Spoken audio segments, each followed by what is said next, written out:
us have heard about the social problems that occur in South America as well as the economic conditions there. Ulises Gonzales, our next guest, has written a book based on those issues. His novel is called Pais de Hartos, which in English translates to Fed Up People's Land. Mr. Gonzales is also a professor of journalism, communication, and theater in that department here at Lehman College, and he's with us tonight to discuss his new book. Welcome to the program. It's a pleasure having you here, Ulises. Thank you. It's a pleasure to be here. Thank you for it. How did you come up with this idea, first of all, of this book? I mean, this is something that's been going on in your head for quite a while, I hear. Yes. Well, I grew up in a country that was basically destroyed by different problems. We have violence, the China impact.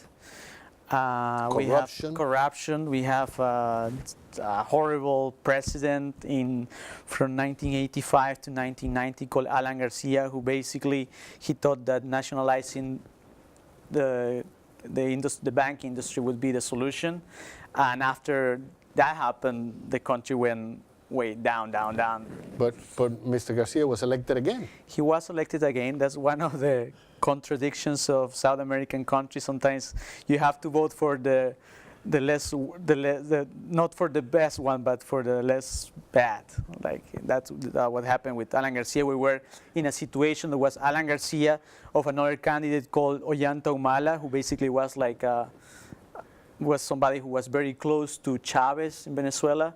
And people decided instead of going there, better to vote for somebody who was promising to renew his government based on democracy and enterprise, like private enterprise. So in a novel, you tell the story of the struggles of the people of South America. It's not necessarily about your country. Yeah. It's not about Peru. It's about a fictitious country. Yes, it's a fictitious country that looks a lot like Peru in the 1990s.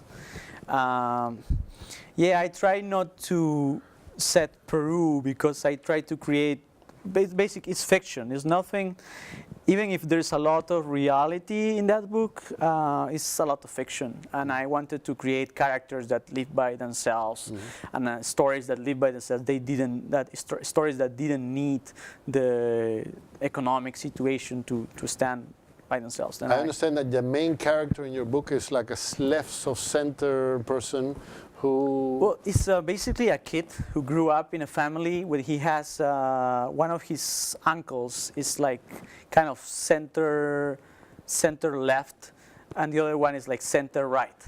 And then he grew up in that family, and also this character Marcelo, he's 14 when the story starts.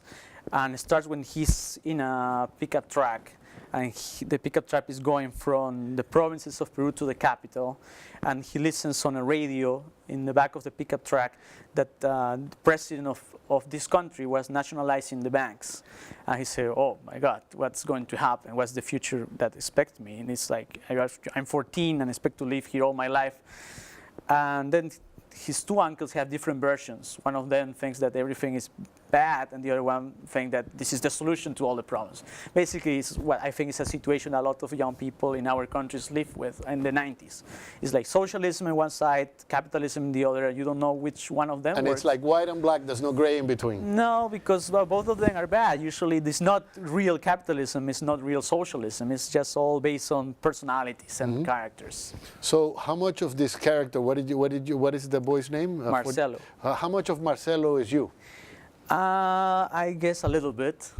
I try not to make it. It's funny because first I started thinking that the character was going to represent what I was, and because I'm not that character anymore. But later that character got a lot of ideas that I caught later in life were there, and stories that I heard from other people were there, and suddenly that character is the one who represents those, not necessarily me.